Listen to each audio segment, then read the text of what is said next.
Everyone in Ronan Slade's circle knew one rule: never approach Kaiser during his walk. The Mafia Boss's German Shepherd had nearly dislocated shoulders yanking on leashes, sent 3 professional handlers to the emergency room, and shredded reinforced steel chains like paper ribbons. No one could get near him without risking serious injury. Not even the boss himself could fully control him. So when Ronan rounded the corner of Evergreen Drive one Tuesday afternoon and spotted a tiny girl in a teal dress standing directly in their path, every guard in the surveillance cars held their breath. Kaiser lowered his head. His snarl vibrated through the concrete. The bodyguards reached for their concealed weapons. Neighbors peered from behind curtains, ready to dial 911. But the little girl didn't run.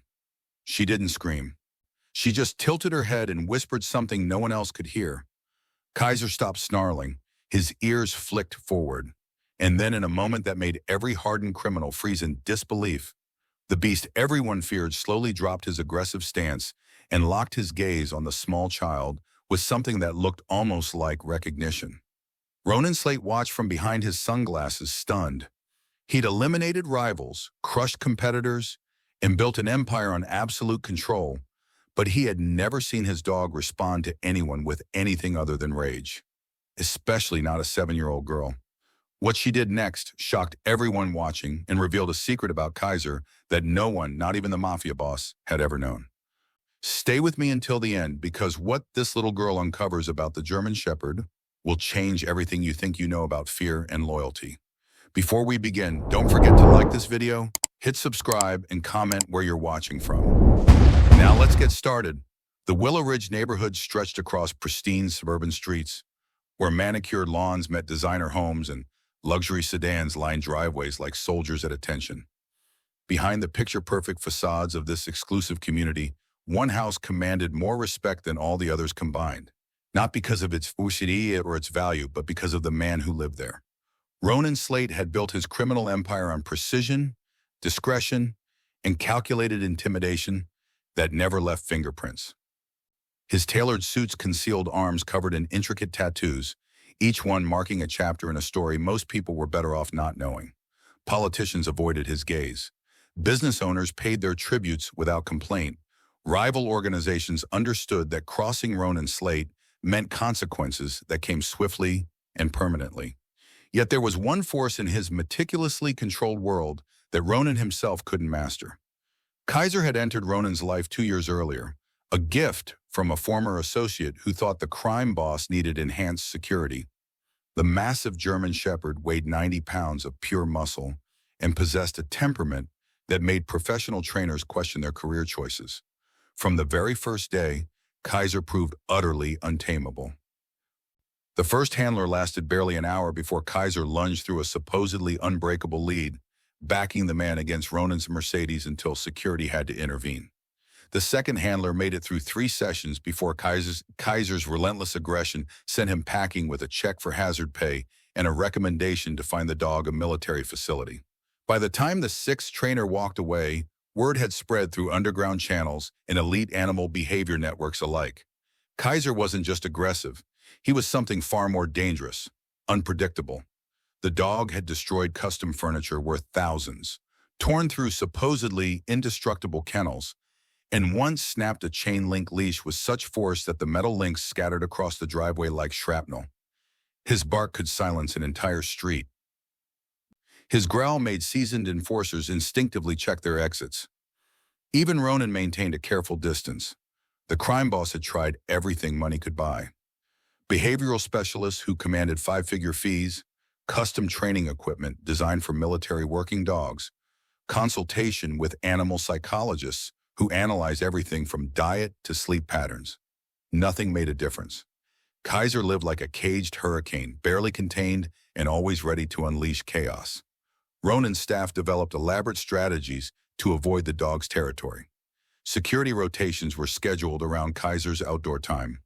Delivery personnel received explicit instructions to use the north entrance only. Visiting associates were quietly informed that certain areas of the property were restricted. The German Shepherd had become Ronan's most glaring vulnerability. Here was a man who controlled underground operations across 3 states, who commanded loyalty through fear and respect, who could orchestrate complex schemes with military precision.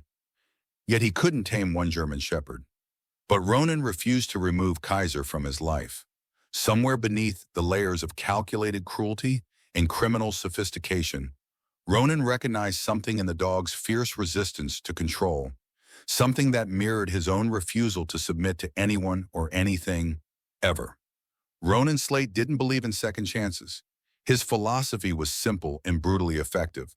Control every variable, eliminate every weakness, and never let emotion cloud judgment.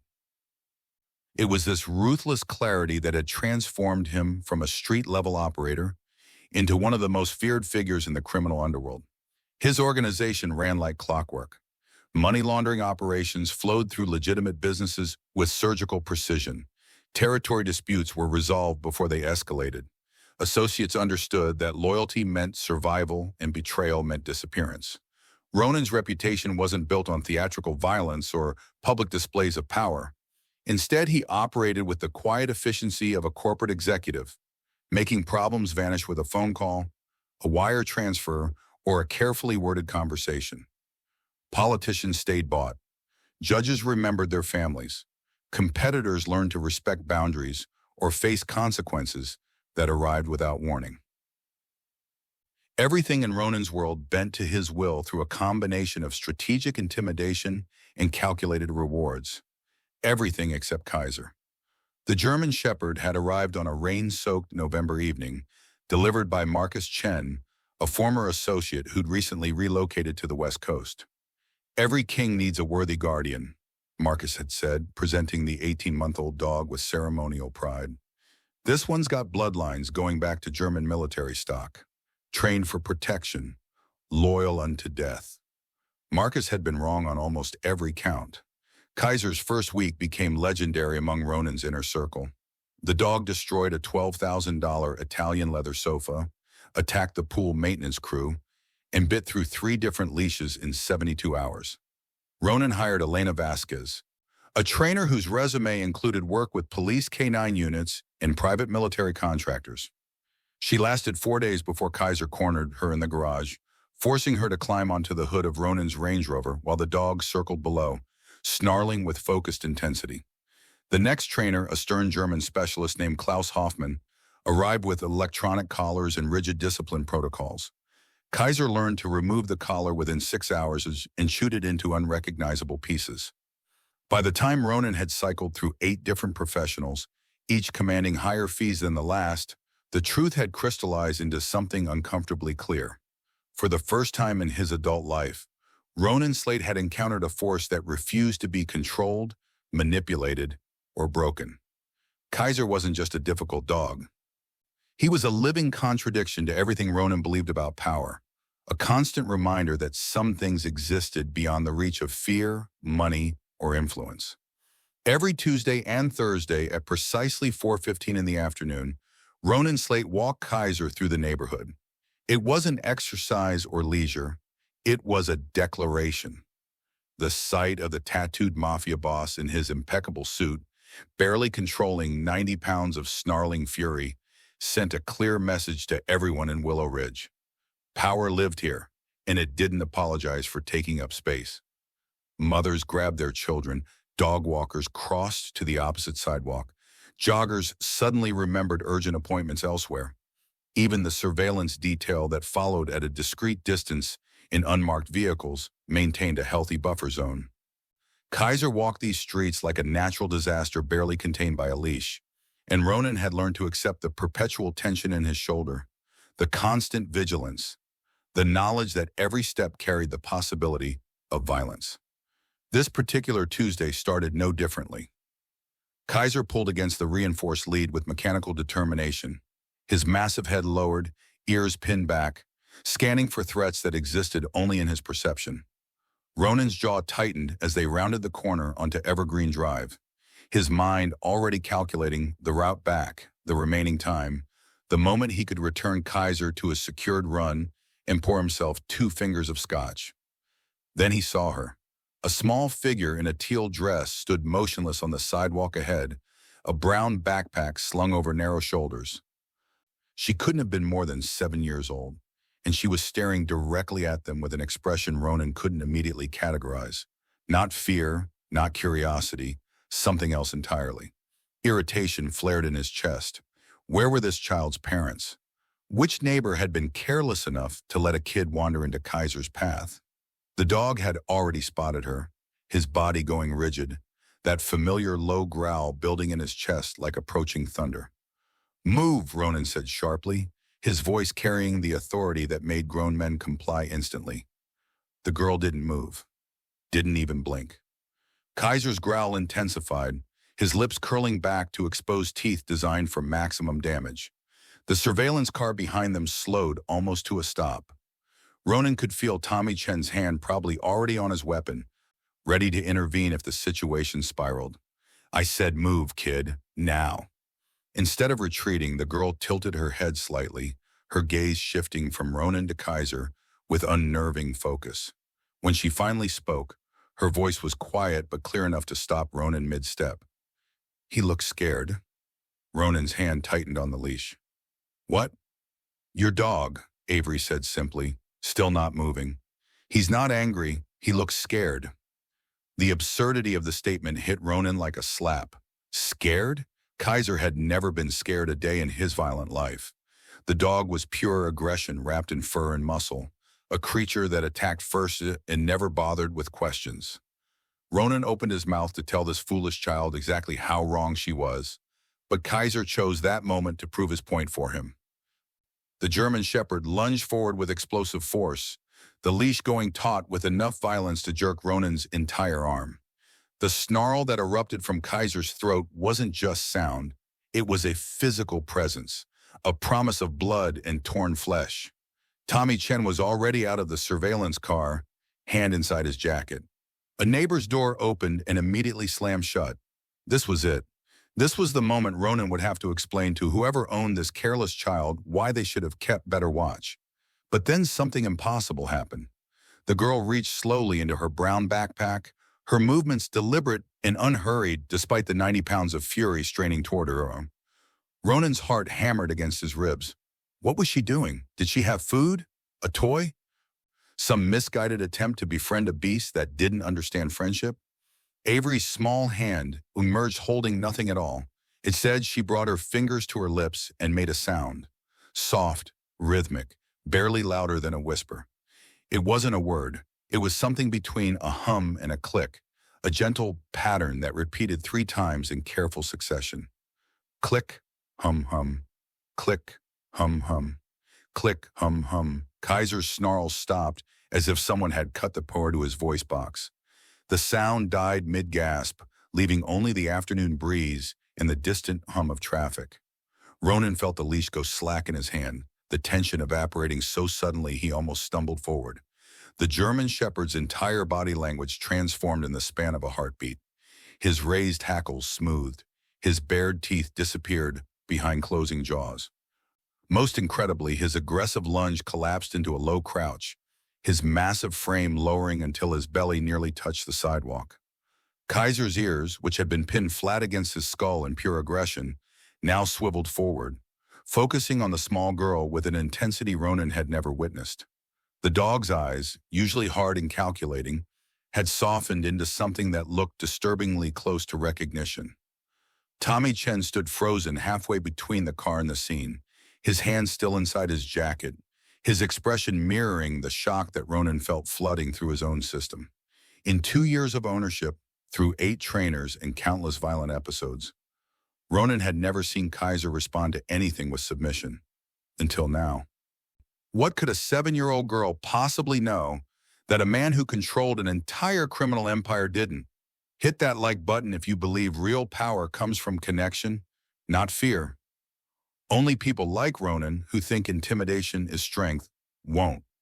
Avery took a step forward, and Ronan's body moved on instinct, his free hand rising in warning. "Don't," but the word died in his throat as the girl lowered herself to her knees on the concrete sidewalk, moving with the kind of careful grace that suggested she'd done this before, though not with Kaiser. Never with Kaiser. No one knelt in front of Kaiser. No one got that close without steel barriers or sedatives or both. Yet here was this child in her teal dress, settling onto the pavement as if she were about to have tea with a friend, completely oblivious to the fact that she was within striking distance of an animal that had sent grown men to the emergency room. "It's okay," Avery said softly, and Ronan realized with a start that she wasn't talking to him. She was talking to the dog. "I know you're hurting. I know nobody understands." Her voice carried a quality that Ronan couldn't name, something gentle but not weak, quiet but not timid. "When you're scared, you get loud, don't you? You try to make yourself big so nobody sees how small you feel inside." Kaiser remained in his low crouch, utterly motionless except for the slight twitch of his ears, tracking every syllable. The dog's focus on Avery was absolute, complete, as if nothing else in the world existed beyond this small girl speaking truths he'd never heard before. "I know what that's like," Avery continued, her hands resting loosely in her lap, making no move to touch him yet. "Being somewhere you don't belong, missing something you can't remember, wanting to go home but not knowing where home is anymore." Ronan stood frozen, the leash hanging slack and useless in his grip. He was utterly powerless, reduced to the role of spectator in a moment he couldn't comprehend or control. Every instinct screamed at him to intervene, to pull the girl away before Kaiser's unpredictable nature reasserted itself. But something kept him paralyzed. Perhaps the unprecedented sight of his creature of chaos sitting completely still. Perhaps the dawning realization that this child understood something about his dog that he never had. Tommy Chen had moved closer, his weapon now visible but lowered, his face a mask of disbelief. Other guards had emerged from their positions, forming a loose perimeter around the scene, all of them watching the impossible unfold. "You don't have to be scary," Avery whispered. And Kaiser's tail, which Ronan had only ever seen rigid or thrashing in aggression, gave a single hesitant movement against the pavement. "You can just be you." For the first time since acquiring Kaiser, Ronan Slate felt something crack in his understanding of control. This wasn't dominance. This wasn't force. This was something he'd spent his entire adult life dismissing as weakness. The German shepherd shifted his weight, and every guard in the vicinity tensed. Ronan's grip tightened reflexively on the leash. His body coiled to react. But Kaiser wasn't preparing to attack. Instead, the massive dog took a single, tentative step forward, his movement cautious in a way Ronan had never witnessed. This was the animal that charged at threats, that exploded into violence without warning, now moving like he was approaching something sacred. Avery remained perfectly still, her brown eyes locked on Kaiser's, and then she did something that stopped Ronan's heart completely. She extended her right hand, palm open, fingers relaxed, offering it to the dog with absolute trust. "No sudden moves," Ronan heard himself say, though he wasn't sure if he was speaking to Avery or to Kaiser or to the universe itself. The afternoon sunlight caught Kaiser's coat as he moved closer, and for the first time, Ronan noticed something he'd somehow missed in 2 years of forced proximity. Scars. Faint, old scars crisscrossed Kaiser's shoulders and neck, barely visible beneath his thick fur, but unmistakable once you knew to look for them. They weren't the clean lines of surgical scars or the random marks of aggressive play. These were the kinds of scars that told stories of restraint, of chains pulled too tight, of something that had happened before Kaiser became Kaiser. How had Ronan never seen them?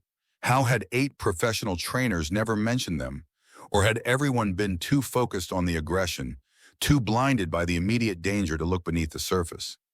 Kaiser took another step, closing the distance between himself and Avery's outstretched hand. The world seemed to hold its breath. Tommy Chen's finger hovered near his trigger guard. A neighbor watched from behind partially closed blinds. Even the birds had gone silent. Then, with a delicacy that defied everything Ronan believed about power and dominance and control, Kaiser lowered his massive head and touched his snout to Avery's palm. The contact was gentle, almost reverent, as if the dog understood he was being offered something precious and was determined not to break it. Avery's fingers curled slightly, not grasping but welcoming, and Kaiser leaned into the touch with a soft exhale that sounded almost like relief. Ronan felt something fundamental shift in his chest, a sensation he couldn't name because he'd spent decades training himself not to feel it. This wasn't submission through force. This wasn't obedience bought through pain or fear. This was connection, pure and simple, and it made everything Ronan had built his empire on feel suddenly, terrifyingly hollow. Comment: connection over control. If you're not like those who think real strength means crushing everything in their path, only manipulators and bullies will scroll past. Avery stood slowly, brushing invisible dust from her teal dress with the same unhurried grace she'd shown throughout the entire encounter. She glanced at Ronan for the first time since this impossible scene had begun, and he saw something in her eyes that unsettled him. Not judgment exactly, but a kind of knowing that seemed far too old for a 7-year-old child. "I should go," she said simply. "My aunt's probably wondering where I am." She turned and began walking down Evergreen Drive, her brown backpack bouncing slightly with each step, moving away from them as if nothing extraordinary had just occurred. Kaiser moved before Ronan could react. The German Shepherd rose from his crouch and followed Avery with fluid, natural movement, the leash trailing behind him forgotten. There was no pulling, no straining, no violent jerking that had characterized every walk for 2 years. Kaiser simply walked, his powerful stride matching pace with the small girl, positioning himself slightly to her right as if he'd been trained for years to serve as her personal guardian. Ronan stood frozen for 3 full seconds before his brain processed what was happening. His dog, his untamable, aggressive, uncontrollable dog, was walking away from him, following a child, peacefully. He stumbled forward, the slack leash dragging on the pavement, and realized with dawning humiliation that he wasn't walking Kaiser anymore. Kaiser was walking with Avery, and Ronan was simply being pulled along in their wake, reduced to a spectator in a dynamic he couldn't influence or understand. They continued like this for an entire block. Avery walked with easy confidence. Kaiser stayed at her side, his head level with her shoulder, his usual aggressive scanning of the environment replaced by focused attention on the girl. Ronan followed behind, holding a leash that served no purpose, feeling more powerless than he had in 20 years. When they reached the corner where Maplewood intersected with Evergreen, Avery stopped and turned. "He's a good dog," she said matter-of-factly. "He just needed someone to remember." Before Ronan could ask what that cryptic statement meant, Avery waved and disappeared down Maplewood, leaving Ronan standing on the corner with a suddenly restless Kaiser, who whined softly and stared after her retreating form. That evening, Tommy Chen approached Ronan in his study, tablet in hand and expression troubled. "Boss, I did some checking on the kid. Avery Bloom, she's staying with Linda Morrison for the summer." "And," Ronan said, pouring his 3rd scotch of the night, "the family has a history, foster care connections, adoption agencies, animal rescue operations going back 15 years. Tommy paused, choosing his words carefully. "The name Bloom comes up in some interesting places connected to rehabilitation programs, the kind that deal with traumatized dogs." Ronan stood at his bedroom window at 2:17 in the morning, tumbler of scotch forgotten in his hand, watching Kaiser pace the perimeter of the front gate. The German Shepherd had refused to return to his secured run, and after their walk, had actually planted his massive frame in stubborn resistance when Ronan's security team tried to guide him back. Eventually, Ronan had given up, leaving Kaiser outside with access to water and the entire front yard. Now the dog patrolled a specific section of fence, the part closest to where Avery had disappeared hours earlier, moving back and forth with patient determination, occasionally sitting to stare down Maplewood as if willing the girl to reappear. It was unnerving. Everything about today was unnerving. Ronan had built his entire existence on understanding leverage, on reading people and situations, and exploiting weaknesses. But he couldn't make sense of what he'd witnessed. A child had done something in 3 minutes that 8 professional trainers couldn't accomplish in months. She'd spoken to Kaiser like he was a person, not an animal. Like he had a history, a story, a past that mattered. He just needed someone to remember, she'd said. Remember what? Ronan had acquired Kaiser fully grown from Marcus Chen, who'd claimed the dog came from a breeder specializing in protection animals. But those scars told a different story. Those scars spoke of something darker, something Marcus had either been ignorant of or deliberately concealed. And that sound Avery had made, that soft rhythmic clicking, it hadn't been random. It had been specific, practiced, a signal that Kaiser recognized instantly. Ronan's curiosity had always been a dangerous thing, the kind of trait that had kept him alive in a business where ignorance could be fatal. He pulled out his encrypted phone and dialed a number he reserved for situations requiring absolute discretion. It rang 4 times before a gravelly voice answered. "It's 3 in the morning, Slate. I need information, Victor." Full background on an animal, German Shepherd, approximately 3.5 years old, military bloodlines, acquired from Marcus Chen 2 years ago. Victor Reyes was the kind of man who could find information that didn't want to be found, who had connections in places most people didn't know existed. "You want me to investigate a dog? I want you to find out who he was before he became mine, where he came from, what happened to him." "Everything." There was a pause, the sound of rustling papers. "This is about that scene on Evergreen today, isn't it?" "Word travels, boss." Ronan's jaw tightened. "Just find out." Victor called back at 6:30 the following morning, just as dawn broke over Willow Ridge. Ronan had never gone to bed. He'd spent the night watching Kaiser maintain his vigil by the gate, the dog's behavior so fundamentally different from his usual aggressive restlessness that it felt like observing a completely different animal. "You were right to be curious," Victor said, without preamble. "Your dog has a hell of a story." Ronan moved to his study, closing the door behind him. "Tell me." Kaiser wasn't always called Kaiser. 3 years ago, he was known as Bear, and he lived at a place called Second Chance Haven, a combination youth shelter and animal rehabilitation center operating out of converted warehouse space in the industrial district. The operation was small, underfunded, run by a woman named Margaret Bloom and her daughter Elena. Ronan's grip tightened on the phone. Bloom. "The concept was therapeutic," Victor continued. "Traumatized kids working with rescued animals, both healing each other. Bear was their guardian, their protector. He'd been pulled from a dog-fighting ring at 18 months old, barely alive, covered in scars from chains and attacks. Margaret Bloom rehabilitated him personally." "What happened to the shelter?" Ronan asked, though he was beginning to piece together the answer himself. "Funding collapsed. The building was sold. The operation shut down 2.5 years ago. Most of the animals were adopted out through various agencies. Bear ended up in the hands of a broker who specialized in protection dogs, who cleaned up his history and sold him to Marcus Chen as a trained guard animal." Victor paused. "But here's where it gets interesting. There was one kid at that shelter Bear was particularly bonded to, a little girl who'd come through the foster system, spent 6 months at Second Chance Haven before being placed with Margaret Bloom's sister for long-term care." Ronan's heart hammered against his ribs. The sister's name. "Linda Morrison, lives on Maplewood Drive in Willow Ridge. She's currently hosting her niece for the summer. 7-year-old girl named Avery Bloom." The pieces fell into place with devastating clarity. The scars Kaiser bore weren't from training, they were from survival. The sound Avery had made wasn't magic, it was memory. Kaiser's aggression hadn't been tamed by a child. It had been dissolved by recognition, by reunion, by the return of something he'd lost and had been searching for through 2 years of violence and confusion. Kaiser hadn't needed to be controlled. He'd needed to be found.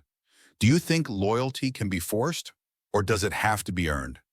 Drop a comment below. I want to hear your thoughts on what real connection looks like.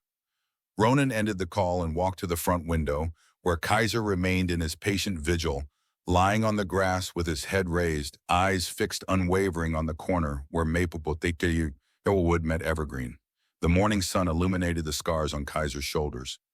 Those marks of survival that Ronan had been too blind to see because he'd been looking for a weapon instead of a soul.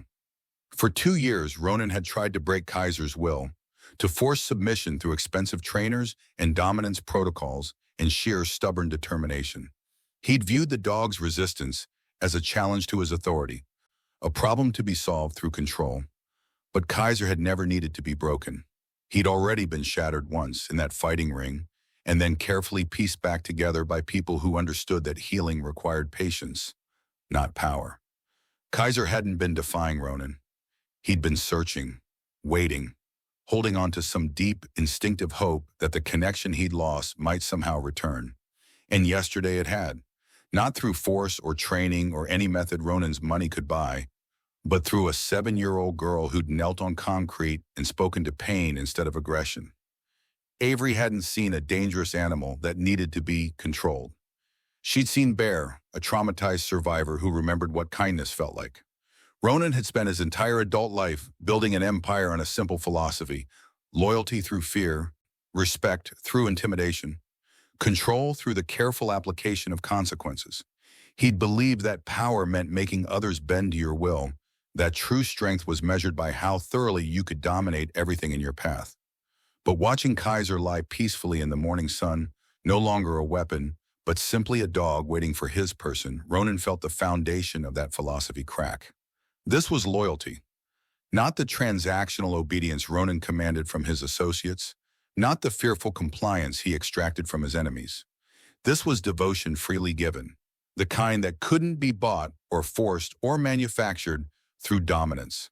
Avery had found in 3 minutes what Ronan couldn't achieve in 2 years because she'd offered the one thing he'd forgotten how to give: genuine connection. Ronan pulled out his phone and texted Tommy Chen. "Contact Linda Morrison. Tell her Avery Bloom is welcome to visit Kaiser daily. Arrange security. Make sure she's safe." He paused, then added, "And Tommy, we're changing how we do things." That afternoon, when Avery arrived with her aunt, Kaiser's transformation was complete. The dog that had terrorized an entire neighborhood pressed his head gently against the small girl's side, his tail wagging with uncomplicated joy. Ronan watched from his porch, no longer holding the leash, no longer trying to control something that had never needed controlling in the first place. For the first time in 20 years, Ronan Slate wondered if everything he'd built, every calculated move, every intimidating gesture, every relationship forged through fear had been constructed on a fundamental misunderstanding of what real power looked like. Maybe strength wasn't about making others afraid. Maybe it was about creating spaces where broken things could heal. If this story touched your heart, if you believe that every broken soul, whether human or animal, deserves someone who sees past their scars and speaks to their pain, then hit that subscribe button. Share this story with someone who needs to remember that kindness is stronger than fear, that connection heals what control destroys. Comment, "Bear found his way home," if you believe love is more powerful than intimidation. Because in a world full of people like Ronan, who think power means domination, we need to stand together and prove that the strongest force on earth is compassion. Don't let this message get lost. Subscribe now and let's build a community that chooses connection over control every single time. Boom.